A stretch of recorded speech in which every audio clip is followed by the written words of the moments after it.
welcome to this episode of Work the Left Side. I am joined by Jack Maxwell, a very scary man in the ring, hopefully not too scary to talk to. So, dude, how are we doing? You good?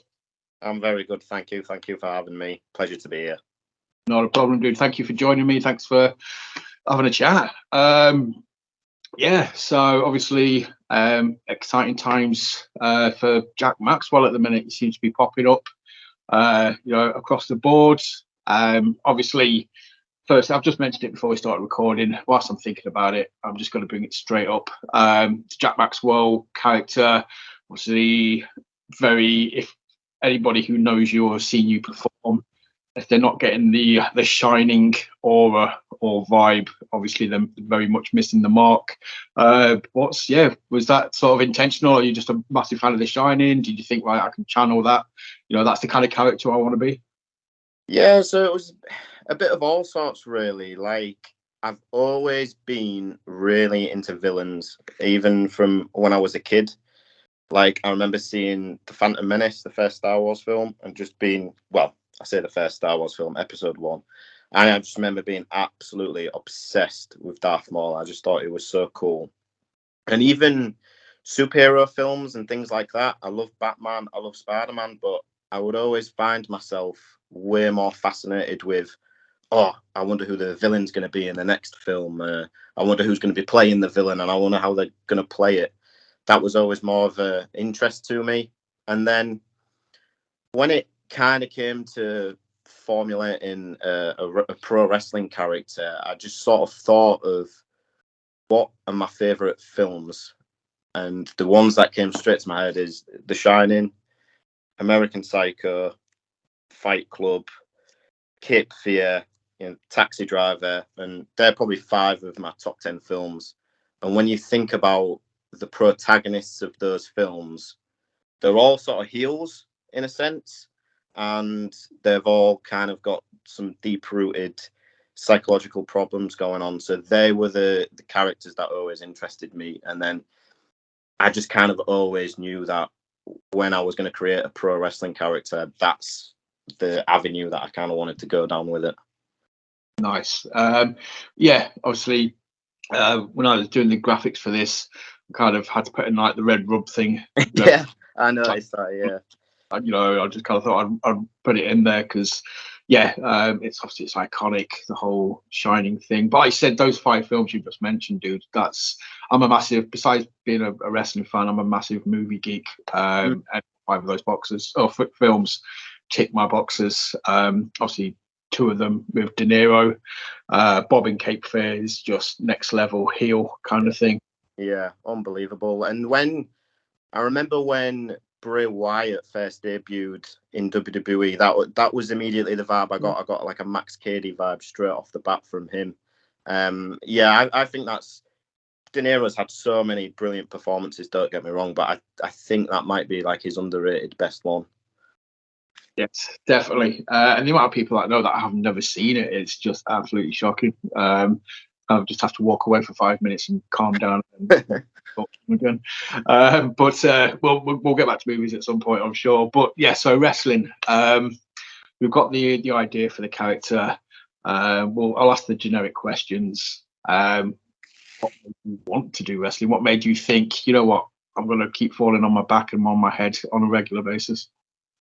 So I was a bit of a late bloomer getting into wrestling. I started watching it at about 11 years old, which by all means it's still a child. But I think when you ask most wrestlers, and you'll obviously know this firsthand because you've interviewed so many at this point, they all kind of say that they have this really specific memory from when they were really young that they can remember watching it, or they say it was always a part of their life. They don't remember when they weren't a wrestling fan.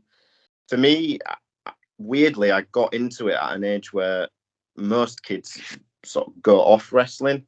And that was when I was first getting into it. And I remember thinking it was just going to be a phase. I remember thinking I was going to go out of it at some point. And then when you get to 16 years old and you're coming home from college and you're watching an episode of Raw that you've taped on Sky Go, I kind of knew that I'm in this for life kind of thing. That I don't think this is a phase that's going away. And then that was when my brain kind of started turning, and I started thinking, maybe I could actually give this a go myself, kind of thing. So for people who obviously don't know, I've tried to do a bit of research and X, Y, and Z. But how long have you been training for? And because I think within the last several years, schools are popping up everywhere. I've said this before to people. You're never probably more than 30 minutes away from a good school. So was it easily accessible for you when you decided? It was, because I come from Hull, so my hometown promotion was NGW, New Generation Wrestling, and they just so happened to have a training school that was honestly about a 10-15 minute drive for me. Like, I had it so easy compared to how some other people have it as far as finding a training school. And it just so happened to be my hometown school, the one that was nearest to me. So I actually had no idea going into it that NGW was such a reputable promotion, and it had such reputable trainers with Nathan Cruz and Matt Myers, and that it was just a really reputable school that was churning out a lot of good young talent. So I'm guessing, obviously, well, I don't know, depending on timelines, as of when people cross paths, because I know Liam has a history with NGW. Whether you two guys first met at NGW or whether you only just met when you started going to Pursuit, kind of thing. But it just seemed like the paths are very similar. Yeah, so I know Liam quite well. I first met Liam probably when he first started training at NGW, which was, I think, like early 2019. I've been there since, well, I'm getting into my 7th year now of training. So I was there a couple of years before Liam popped up. And but yeah, we have had kind of a bit of a parallel journey, so to speak, with like the training schools we've been on and getting on shows and things like that, definitely. So, but obviously now you've obviously NGW, obviously on your socials earlier, and I saw you retweet. NGW have announced that the arena show coming up, which is great. I just wanted to mention that just so people are aware that NGW are out there. But obviously you've got Pursuit and First Pursuit coming up in a few weeks. Fuck, God, yeah, September already. So yeah, this month. Obviously I've spoken to. I think people will have realised that I've spoken to a hell of a lot of guys from Pursuit recently, and it's for a very good reason. But I've asked all of them; they all seem to be buzzing for it. You ready for First Pursuit? I am, yeah. It's kind of been a long time coming, because I think I got approached in probably about April, May time if I wanted to be involved in the show, and it was just an absolute no-brainer. I thought, yeah, absolutely. I think when you actually look at the in-house shows that they've been doing, there's definitely been a market for Pursuit Pro Wrestling to run their own shows. When you see the traction that those in-house shows get these days, so yeah, buzzing for it. And then when I saw the posters and the announcements and the card, it's just incredible. It really is like you've got top of the top British wrestlers that are going to be on this card. And it's, yeah, I think the whole show is basically going to be a celebration of just how far PPW has come in little over 2 years, which is crazy to think. It's mental, isn't it? Obviously, yeah, because I watched the YouTube sort of in-house shows. I just love how excited you guys are when everybody sort of sat around watching each other, egging each other on. I think that speaks volumes. But obviously, we mentioned NGW, we've mentioned obviously Pursuit, Fight Factory as well, another promotion very associated with yourself. How did that come about? You obviously big things lined up for Fight Factory. Yeah, like I'd have been very remiss if we'd have gone through this interview without talking about Fight Factory. Like, they've been absolutely massive for me in definitely the last year and a half. They're the first promotion that have really kind of invested in me and offered me a consistent, regular stream of bookings, trusted me to go out there and not only put on good quality matches for them, but invest in me as a persona and a character that they can use for storylines as well. And that's been evidenced with the whole New Age stable that we've got going on at the moment. That's getting a lot of heat, which is obviously great stuff for us being a group of heels. But yeah, to answer the initial question, It was actually Rogan from Reese and Rogan who got me involved there. They do a big kind of rumble match. The Body Slams to Cancer, it's sort of their WrestleMania.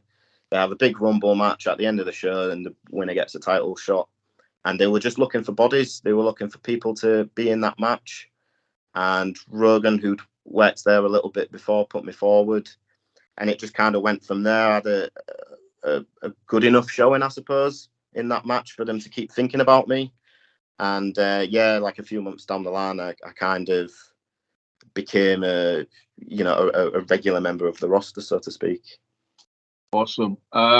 Obviously, man, I'm looking at your pictures like on social media of the in-ring action. Mm-hmm. It seems to be a common thread of you just randomly popping up behind people, looking intense. I love that. Obviously, it's the I'm not going to say it's like, but it's reminiscent of people who only watch mainstream wrestling, like the big companies, but like a Dexter Lumis. Yeah. Kind of intense. The dude's got to fucking kill you if you don't know yourself. Again, that's very much your vibe that I get. Yeah, I mean, like you say, the whole popping up behind people, it's just very cliche horror movie stuff. They think they've killed the slasher, and then he pops up for one last scare behind them at the end. So I always try, I'm obviously very inspired by movies and TV, and whenever I watch films, I always try and think, how can I parlay that and put it into a wrestling match and make a little bit of a moment out of it. And so yeah, like the fact that you notice me popping up behind people and it looks scary, it looks creepy, that's all good stuff. That's what I love to hear. That's it. So yeah, basically, trophy unlocked. Yeah, scary bastard. Yeah, it's been so yeah, obviously you mentioned, I've got a feeling, so I'm trying to restrain myself here because we're talking about films and wrestling now.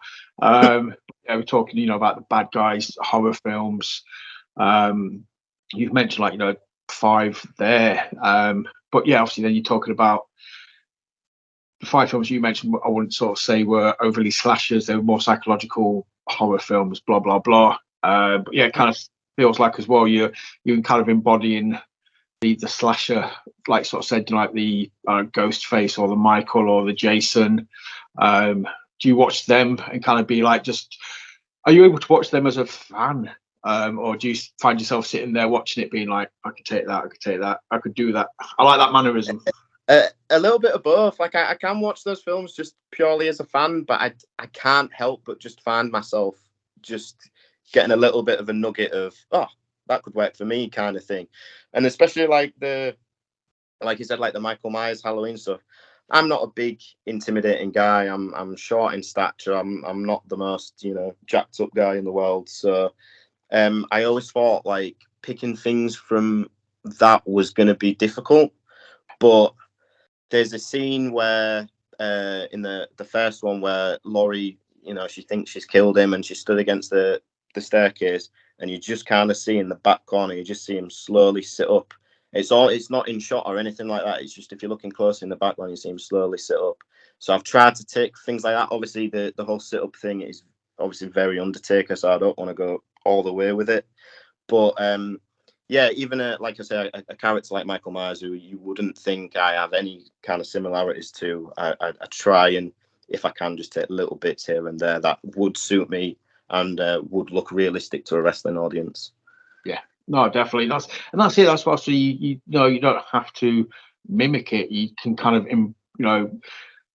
be inspired by it or kind of like reference it in a way, kind of thing. Like I said, yeah, you're not 6'5", you're not Michael Myers build, but there's the odd movement here or there that you could be like, okay, I could do that in my way, and it would come across really well.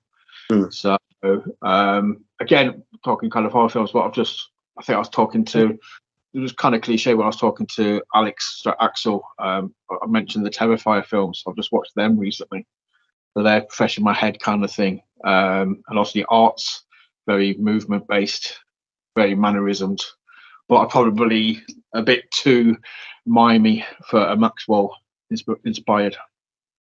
Yeah, maybe a little bit. Yeah, first of all, I'm a massive fan of everything that Axel the Clown's doing, by the way, with his gimmick. I think he's kind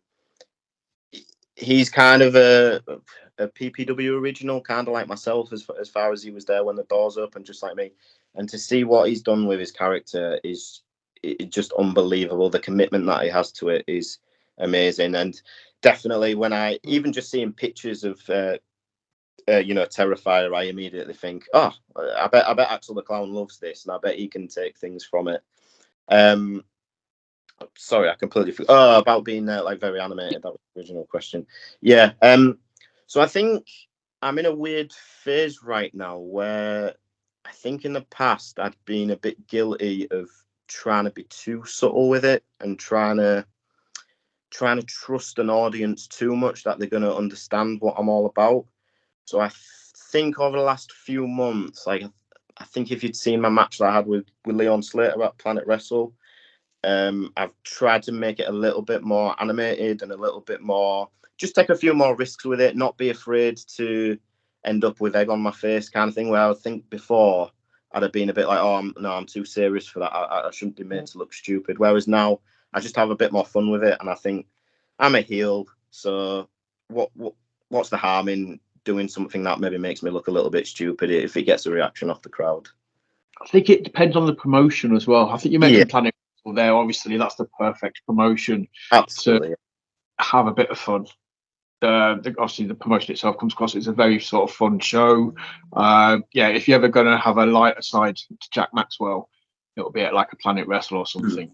But obviously, then when you're at Fight Factory, you just want. No. Yeah, it's definitely a bit more serious when you get to the sort of I won't go as far as say camp show, because I don't think Planet Wrestle is quite a camp show, but it's definitely more towards a camp show than a serious like hardcore wrestling fan kind of show. Anyway, and I think although Fight Factory is family friendly, I think it is a little bit more on the serious side than like a Planet Wrestle might be, for example. So yeah, you've just got to figure out what your crowd is that night, I suppose, and play it from there. Yeah, that's it. And it's amazing how many people sort of say that, when they get bookings for other promotions or new promotions, I know a few people that kind of like will go on YouTube and watch a few matches from the promotion to gauge the audience, to kind of see what they can get away with, and what kind of, if they can mess about with the character a little bit. So yeah, totally. Planet Wrestle, you'd go there, have a bit of fun. Fight Factory, Pursuit, straight faced. I guess, like I say, it's towing that line between not making it too obvious to the audience, what you're doing, but then also not making it too subtle that it just goes straight over the head kind of thing. Yeah, definitely. I think when I first started doing NGW Proving Ground shows, which were like, they were my foot in the door, so to speak, within wrestling, the feedback I was getting from a lot of those shows was that I was thinking the crowd already knew exactly who I was, and I kind of needed to get that out of my mind, and I needed to think that every time I step through that curtain, a crowd is seeing me for the very first time. They have no idea who I am. They've never seen a promo. They've never seen a vignette. No commentators have been hyping me up or anything like that. It's, you step through the curtain, and by the time your entrance is over, they should at least have an idea of what character that you're portraying, and that's been something that I've really tried to work on over the past few months, definitely.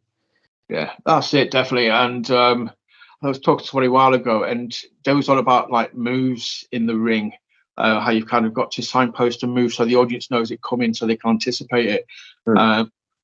It's not just moves, I'm guessing, then as well. It's like you sort of said, it's the characteristics, it's just things that the character does within character needs to be signposted a little bit. So yeah, you're not running the risk of somebody missing it. Yeah, definitely. And then there's some like really obvious things that I've added to it. Like I think when I very first started wearing the black leather gloves, I think that really made people go, oh, so this guy's kind of like a serial killer then, because that's the vibe that people who wear black leather gloves just gives. Especially if you've seen like American Psycho, and especially because I wear like the shirt and tie as well for the entrance. It's very Patrick Bateman vibes, without trying to be a cosplayer of Patrick Bateman, I suppose. But it at least plants in their head that, oh, he's kind of like Patrick Bateman, and that's cool. Yeah. Just don't come out to Huey Lewis in the news. It's like, yeah, that'll definitely be like, no, too far. Um, A and lot. very cool film though. If people who are watching this obviously enjoy the episode, but any films that we talk about during this episode, go and watch them at some point. Because there's I think there's two people here that appreciate a good horror film and good psychological film. So if we're bigging up films, go watch them. Yeah. Psycho's definitely one of the ones that needs to be seen, especially if you only know Bale as Batman. It's just totally like, Yeah, absolutely. Yeah, again, like we said about De Niro with Cape Fear, for me, that's Christian Bale's best film. It's my favorite Christian Bale film. Yeah, he's incredible in everything, but again, I think Patrick Bateman is his best role. It's the one I always see him as when I see a picture of Christian Bale.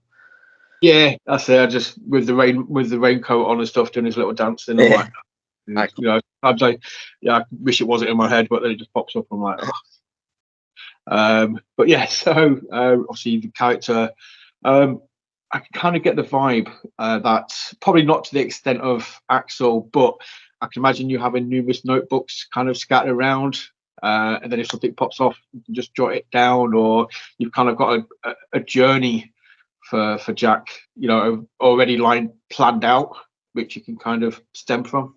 Yeah, kind of. Like, I'm a little bit more tech savvy, I suppose, than having notebooks around, but definitely my notes in my phone. I do put a lot of stuff into that. And yeah, like I'm always thinking of ideas. I'm always thinking of things that I could say in a promo, for example. I've like got promos lined up for certain people, in fact, where it's just like, what would the Jack Maxwell character think of this guy's character? You know what I mean? What would Jack Maxwell think about Axel the Clown? What would Jack Maxwell think about Leon Slater? What would Jack Maxwell think about Jet Marshall or all those kind of things? So the brain is always ticking. I've always got ideas, but I just don't want to get too far ahead of myself where I'm almost like fantasy booking storylines for myself or anything like that. I try and stay in the moment as much as I can and just focus on what my next match is. Yeah, I suppose that makes perfect sense. It's nice to have a few ideas, Yeah. but yeah, you don't want to stretch it too far because if you stretch it too far, at some point it's going to snap, and then you've just totally lost. Yeah. And it's what you want to do. So, obviously promos. I think that's the thing within British wrestling. Promos they're becoming more and more prominent now over the last couple of years. But yeah, man, I'm of an age where I've been watching British wrestling for like 10 plus years. Back in the day, man, I never saw anyone cut promos. But it does seem to be becoming more and more important now because I think people realise, obviously, that's how the audience connect to the character. It makes them connect emotionally to a match, makes them care about the result of a match. How you find it? I mean, have you always done promos, or is it just something that you started, feeling comfortable with? Yeah, so promos have always been a big thing for me. Always. Sometimes promos are my favorite thing about wrestling. Sometimes a promo for a match or like a hype package for a match is better than the actual match itself. So when I started training at NGW, I pretty much knew that at some point I was going to have to talk. So at that point, I kind of just started formulating ideas. I remember, and I think this comes back to the fact I got into wrestling when I was 11 years old. So I was a little bit more of a mature fan. I would see or hear things in promos that I found really, really hokey that I didn't like. Like, when me and you meet inside Hell in a Cell, I'm going to rip your limb from limb. And it's like, well, you're not are you? We're not going to actually see a dismemberment at Hell in a Cell. We're just going to see a cage match, and you're both going to be on Raw the next night. So from pretty much day one, I always sort of said I don't want to fall into those generic trash talk cliches, and I always want to try and think of a different angle, think of a different hook that I can get people invested in. Because ultimately, when we're cutting promos, that's what we're doing. We're trying to talk a crowd to buy a ticket or to pay for the event or whatever it might be. So yeah, I always try and just think of a little bit of a different narrative that I can tell that isn't so much just I hate you, so I want to beat you up in this match kind of thing. Yeah, no, it makes perfect sense. And again, how long obviously you used. I don't know in what year you was sort of 11, or if you've gone back prior to when you first started watching, watching retro stuff. Jake the Snake Roberts was a king for that kind of intimidating, quietly spoken promo. I mean, I still remember the promo he cut when he turned up in AEW a couple of years ago against Cody, and he just turned his back to him. And it's like, you never turn your back on a man you respect or fear. And he just turned around. I was just like, oh, shit. But yeah, it's that kind of promo. Yeah, funny enough, when you mentioned Jake the Snake Roberts, the first thing that came into my head was when he did that promo on AEW, and as an old man managed to out promo everyone else on the roster. And yeah, he's over the years he's talked people, thousands and thousands of people, into buildings without ever so much as raising his voice. The cadence that he has is just next level. I don't think there'll be another one like him, to be perfectly honest, as far when it comes to speaking on the mic anyway. Yeah, he's definitely got to be considered like top fives. I mean, that'll be another conversation. I'll be interested if anybody wants to put like comments. Just give me your top 5 promos. So yeah, Jake the Snake, Dusty. I'm just trying to think of guys that don't shout, that are very sort of intelligent with it. Bray Wyatt, you mentioned him earlier when he first turned up. I think Bray's promos were the same sort of thing. They were just very intelligent. I think that's scarier than obviously shouting.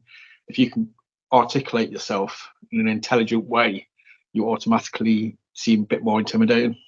Yeah, and Bray Wyatt as well. He was a genius, because he would say things, and he would do these promos where he would just ramble on, and I'd be like, I actually have no idea what this guy's talking about. I don't know what point he's trying to make, but I'm invested, and I want to see what he does in this. Let's say he's wrestling John Cena at the next pay-per-view. I'm hooked into this match now, even though he's just been rambling on for 5 minutes, and I don't really know what his motivation is, but I guess it's that mystery that keeps me wanting more. That's it. To mention Pursuit then as well, because obviously it seems to be a very good place to work on your character. I would imagine that they give you a lot of support and creative critique on what you're doing right, what you're doing wrong, and just how to shape the Maxwell character and channel the promos. Yeah, absolutely, and a huge part of that, I'd say, goes to Nathan Black, the owner of PPW. He gives people the ball and just says, run as fast as you can with this. He loves big characters. He loves big personalities. He loves people who bring charisma and bring a presence to the place. And he, like I say, he just says, just go for it. Just don't be afraid to. Never mind, turn yourself up to volume 11, as the quote goes. Turn it up to volume 100 if you really can.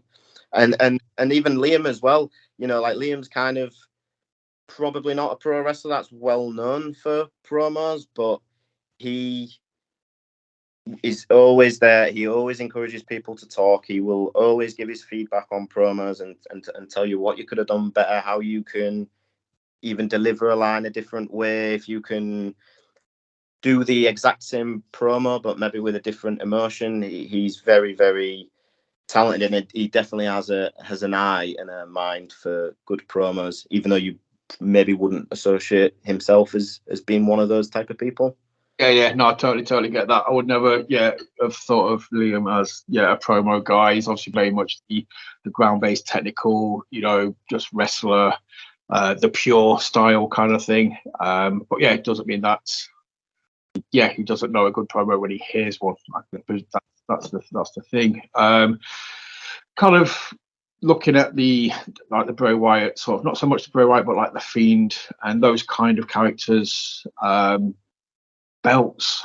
I always kind of feel those characters don't need belts, or obviously it'd be nice to get them, but as as your character, the psychological factor of your character, would a belt damage him, or is that something that you've thought about in advance? Yeah, it's something that I thought a lot about, because I've always kind of thought Jack Maxwell's kind of a pro wrestler that, at the end of the day, probably doesn't really care if it's win, lose, or draw. And I think when you have one of those characters, you're challenging yourself, really, but you're then having to come up with a reason why they would actually want to win a match or why they would want to win a title. And I think when I look at Maxwell, for example, I always think he would want to win a title just to kind of shove it in everybody else's face, to kind of like I say, just shove it in people's face, rub their nose in it. But I've thought about how, if I had a title, how I would carry it. Would I wear it around my waist? Would I wear it around my shoulder? Would I kind of just drag it by the side? I've every like little possibility of Jack Maxwell holding a title, I've probably thought about at some point. Nice. Well, fingers crossed you'll get to experiment with carrying a belt at some point. Next 12 months. It's hoping I can add a couple to the code. Yeah, like I said, your trajectory is definitely on an upward curve. And again, I think the character helps. I've said this to a few other people. I think if you've got a unique character, it just makes you stand out, in the crowd. And Jack Maxwell for me is a unique character. Just because I can't, off the top of my head, I can't think of anybody else that kind of has those mannerisms or that kind of characteristic. So yeah, again, straight away, man, that puts you on the next level up. Yeah, and even if it's just so much as, because I wrestle in like a shirt and trousers, I kind of wrestle in like an office kind of attire. Even if people just go home and go, "Oh, Jack Maxwell guy was a bit weird, wasn't he? Like, he didn't wear trunks or tights. He looked completely different to everybody else." At least then I'm fresh in their mind, and it's like, I might go back to that show to see what he does next time, because he's very unpredictable and very unique. So it's a win-win, I think, when you have a uniqueness to your persona. Definitely, and from a totally different angle, you stand out on a poster because you've got a black shirt on, and yeah, you just kind of look. Again, I don't know. You kind of got very lucky in the looks, whether it's the 5 o'clock shadow, but you do have that shining, Jack thing about you. Just if I saw you on a poster, I'd be like, that would spring to mind straight away anyway. So again, from pulling people into the show, again, I've said it about various people. It's like, okay, I would want you on the poster for a wrestling show because you stand out. Yeah. Thanks for saying that. The only sometimes thing I think about sometimes is when I see myself on a poster, I'm like, oh, it maybe might come across a little bit like, is he maybe like a general manager or something like that? But I think with the kind of facial expression, and then obviously if you see a match graphic as well, then like, oh no, he's not. He is actually a wrestler. But yeah, there are just sometimes I think if I'm quite small, like at the back corner, I'm like, oh, well, maybe I look like a heel manager or something like that. So that's maybe something to think about. But yeah, like it's the uniqueness that I'm going with as far as that kind of aesthetic goes. Just have a axe or a hammer slung over your shoulder. Yeah, maybe. Yeah. Great. Yeah, that dude's just a scary guy. Okay, Yeah. He's not coming out calling tag team matches. It's fine. So obviously, like I said, we've talked about NGW, we've talked about Fight Factory. I'm glad that I got to talk about them as well, actually, because I've got a chance to bid them up over the last sort of several months, and they are definitely a promotion that do deserve eyes on the prize kind of thing. So any upcoming Fight Factory shows that we need to know about? Anything that's been announced yet? So we've got the King of the Cage show coming up on October 7th, which is kind of almost like a Lethal Lockdown gimmick. It's like a Lethal Lockdown mixed with a Royal Rumble, I suppose. There's 15 entrants that come out at timed intervals, and you enter the cage. And then when all, I think it's 15 people are in there, that's when it kind of all hell breaks loose. And it's an elimination match. And the only way to win is it's by pinfall and submissions until you get to the final 2. And then the only way to win is to escape the cage after that by climbing out over the top of it. I finished second in that match last year. I was the runner-up. Ripper just slightly got the edge of me, so I'm definitely looking to go one better this year. And then the next show after that will be the Body Slams to Cancer show, which, like I said before, is kind of like their WrestleMania. A lot of storylines come to a head at this show, and that's definitely one that's not to be missed. Nice. So, yeah, obviously I will mention them in the social media posts anyway. So if you're not aware of Fight Factory, go follow them, go get tickets, go watch the shows, go show them support. Awesome promotion. And I say not just that, obviously you've got NGW. Because of where you're based as well, man, you've probably got, a shed loads of good promotions. Like you say, we mentioned Planet Wrestle as well. So, obviously, the Leeds area. Anywhere on your list that you try to, that you're looking to get into over the next 12 months?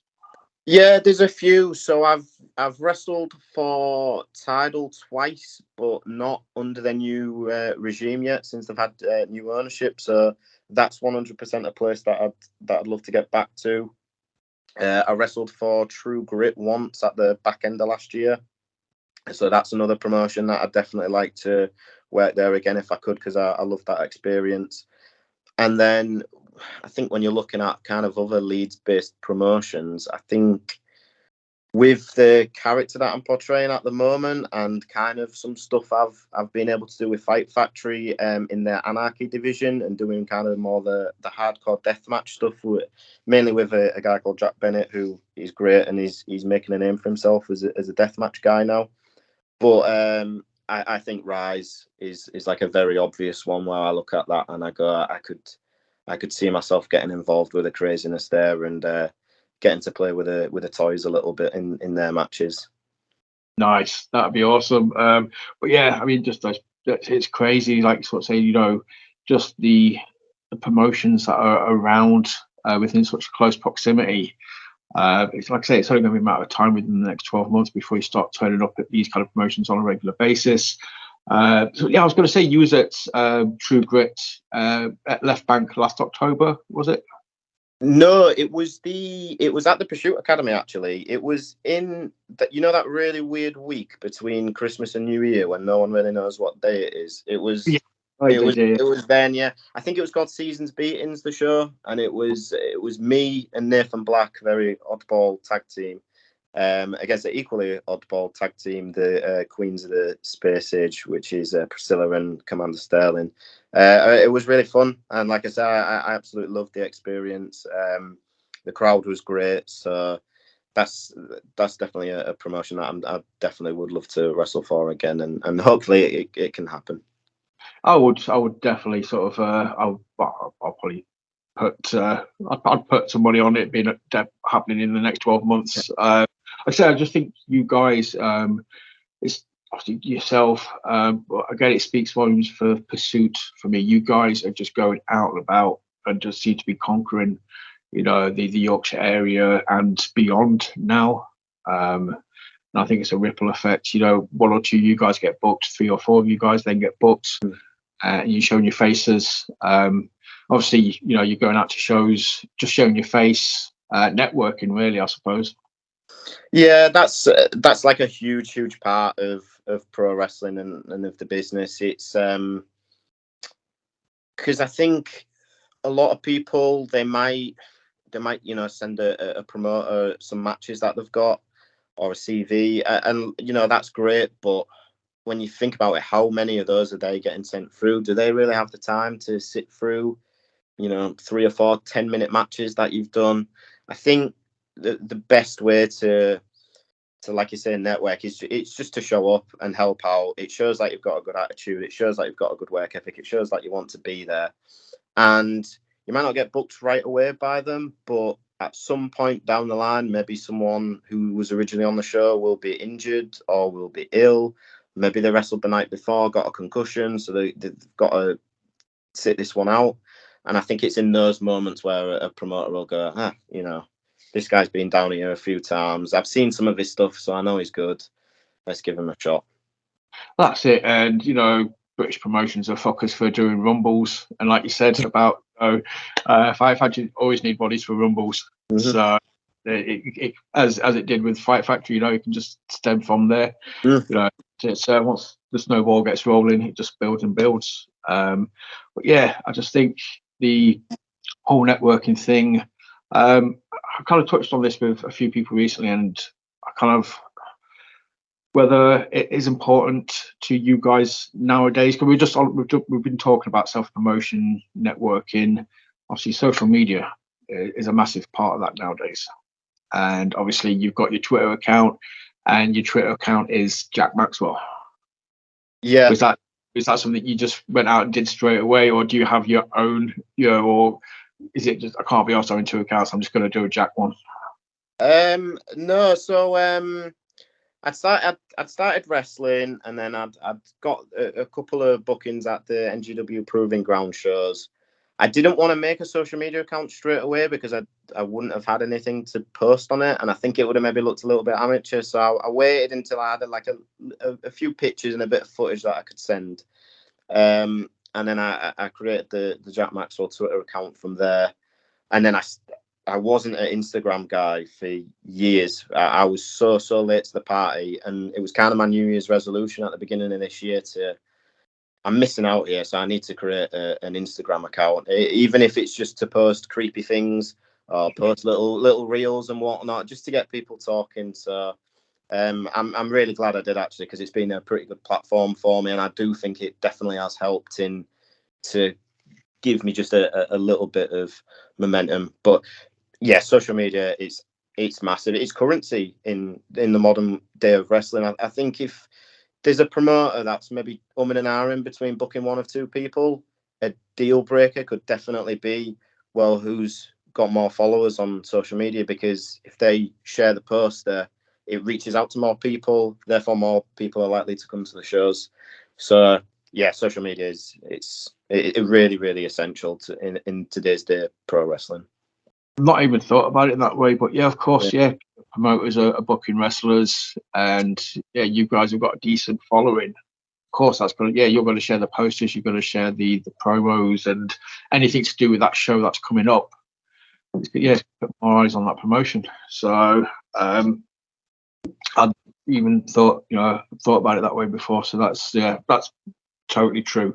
And I saw it just adds more weight to you, adds more weight to your name, more value to your name, I should say. It's probably a better description. So, yeah. But yeah, Instagram, man, I think to start doing reels for you guys, that's kind of massive, because you can just upload reels onto there and people can just view them and just get a feel for the character. Yeah, definitely. And if you need a reason why reels work, just look at the PPW's account, look at like their TikToks. I remember when Nathan Black first started doing the reels, I didn't really get it. I kind of thought it was just messing about a little bit by, going, because it'd almost go a bit like Martin Scorsese with it all, where it'd be like, I need you here, you here, you here. I need this very perfect shot kind of thing. I remember thinking this is being a little bit of a distraction from training, but then you see the numbers that they do, and it's just incredible. And and that helps, without realizing it, that helps all of us guys as well, because someone could look at that reel. I think there's one of me and Ellis Barker from a few months back, and a promoter might look at that and go, these two guys are good. I might think about booking them going forward. So the social media part of PPW has definitely been a big help for us as well. And now I see the genius of Nathan Black in it, which I didn't see before. We just won't tell him though, because I don't think he needs a bigger head. Yeah. I mean, obviously, I'll probably feed the ego now. Is I love the Pursuit TikTok account, but I've looked at the numbers, and some of the videos have got like over 1 million views. And I mean, that's eyes on you guys. I mean, there's 1 million people out there that have seen what you guys can do. That's mental, man. But it is, like I said, it makes. I think of it. It's more exposure for you, and it just helps build the brand. That's the word I'm looking for. It helps you build. Jack Maxwell is a brand. You know what I mean? You want that character. You want him out there. You want him on posters. You want him on shows. That is your brand. Yeah, exactly. That's right. A pro wrestling character is a brand, and you, like I said, being active on social media is your advertisement for that brand. You want people to buy the product, right? So that's the best way that I think you're going to layer him in. So yeah, it's a perfect way to look at it, that a pro wrestler is a brand. So what's next for Jack Maxwell? We've talked about titles. We talked about the promo, working promos, promotions. We're 3 months away from the end of the year. You got any goals? Obviously, you got 2 Fight Factory shows coming up. We've got First Pursuit coming up. So by the end of the year, what's Jack Maxwell's aim? Ooh, really good question. Just to hurt as So, like I say, I've kind of been dipping my toe a little bit into the more hardcore deathmatch kind of stuff. So far, the most crazy thing I've done is taken a thumbtack bump. So I would quite like, between now and the end of the year, to possibly have maybe raised that bar just a little bit. I don't know what it might be. Maybe barbed wire or something like that. But I definitely see myself getting into that kind of deathmatch niche of pro wrestling. So that's an objective for me by the end of the year. I'm currently doing the BWR shows, but mainly the Evo shows. So to become a regular on their main roster shows is definitely a goal of mine as well. And then NGW, what we touched on it earlier, they've got this big show coming up in December. If I could play any kind of on-screen role on that show, that'd just be incredible. So those are the short-term goals I would say that I'm looking to get towards, and we'll see where we get, and once we tick one off, we move on to the next one, kind of thing. Nice. Obviously, again, another promotion, BWR. Obviously, very closely connected with NGW, thanks to Nathan Cruz and Matt Myers. Again, if you're anywhere near a BWR show, make sure you go. Nothing but love for Matt Myers and Nathan Cruz. I think those guys are amazing. But I'm going to give you the benefit of the doubt as well. That's, in case we've got any American people watching, that you called them thumbtacks, not drawing pins for an American audience. Yeah, that's it. Yeah, I think I think I normally call them thumbtacks actually. Yeah. So I never remember to say drawing pins. Well, there we go. It's knocked into your head, isn't it? Through when you watch that many years, they are known as thumbtacks. So yeah, still call football, and not soccer. We'll let it. Yeah. But yeah, BWR Fight Factory, dude, it sounds like, you've got a busy few months coming up. I honestly genuinely believe 2024 is going to be huge for Jack Maxwell as well. Just keep doing what you're doing, man. Obviously the character's boss, it stands out, like I said before. And yeah, man, personally, I look forward to seeing you in more promotions, because I'm pretty certain it's going to happen. Thank you, man. Thank you. That's definitely the aim. There's I wouldn't quite say I've been riding a wave as far as like what you could maybe like surf on, but there's just been a little bit of a ripple in the ocean lately for me. Yeah, I think over July and August, I wrestled on 7 out of the 8 weekends, and that's the kind of schedule that I would love to have long term. To be able to say that I have a booking every single weekend would be incredible. So that's maybe a little bit more of a longer term target for me, but a target nonetheless. And if I can get close to that in 2024, then that'd be incredible. Boss, let's say it's all momentum, and you just got to, like you said, man. You know, it's all riding the wave. It's carrying that momentum forward. I think once it starts rolling, it's just going to build and build and build. So I'll wrap things up. Do you want to plug your socials? Where can people come and see Jack Maxwell on the socials? Where can they see you? Just being a scary bastard, really. So my Twitter or X, whichever one it's called nowadays, is at the Jack Maxwell. My Instagram, this is kind of annoying because I got the Instagram later. I think the Jack Maxwell was maybe already taken, so it's actually the Jack_Maxwell. So the Instagram handle is slightly different, but I think in both platforms, if you search for Jack Maxwell, I should I should be visible there somewhere. And then yeah, just the promotions that I'm working for at the moment. Fight Factory Wrestling, go check them out. Based in the Lincoln Gainsborough area. You got BWR, not too far away, Grimsby, Cleethorpes kind of area. NGW in Hull, and then we've got Pursue in Sheffield. You've got Tidal in Huddersfield. You've got Planet Wrestle, Leeds, Bradford kind of area. True Grit in Leeds. It's the Yorkshire wrestling scene's. It's really, really good right now. It's been overlooked for a long, long time, and I think just the last year or so, I think like Leon Slater's definitely helped that. He's definitely kind of flying the flag for Yorkshire wrestling at the moment, with everything he's doing, and everyone involved in PPW is just so proud of him. But yeah, I think Yorkshire wrestling's doing great at the moment, mate, and long may it continue. Yeah, no, definitely. Obviously, I've lived up here. I'm a Nottingham boy at heart, but I've lived in Leeds for too many years. But yeah, obviously, I love the Yorkshire scene up here. I've been to many, many promotions, and like you said, long may it continue. And you're never more than, same as I was about to say with scores earlier, you're never more than 30 minutes away from a good show. No, I completely agree. There's a wrestling show popping up everywhere. Everywhere there's a community centre or sports hall, you can bet there's probably a wrestling ring that's sitting there, and some people paying tickets. Dude, it's been a genuine pleasure. Thank you so much for just chatting to me, dude, and just having a look at the Jack Maxwell brand. It's been awesome. I will hopefully see you at the first Pursuit show, and man, just keep doing what you're doing, smashing it, and I will. You know what? I will probably talk to you again in a few months when you've got your belt. I want to see it hanging on the wall behind you, and then you can show me how you carry it. Yeah, I'll have it dragging behind me like a body bag. I think that's the way I'd do it. Actually, coming to think about it, it works. It works. Yeah. Thanks. Hit like, hit subscribe, share, hit comments, leave comments, do the normal generic social media stuff, and we will see you again very, very soon.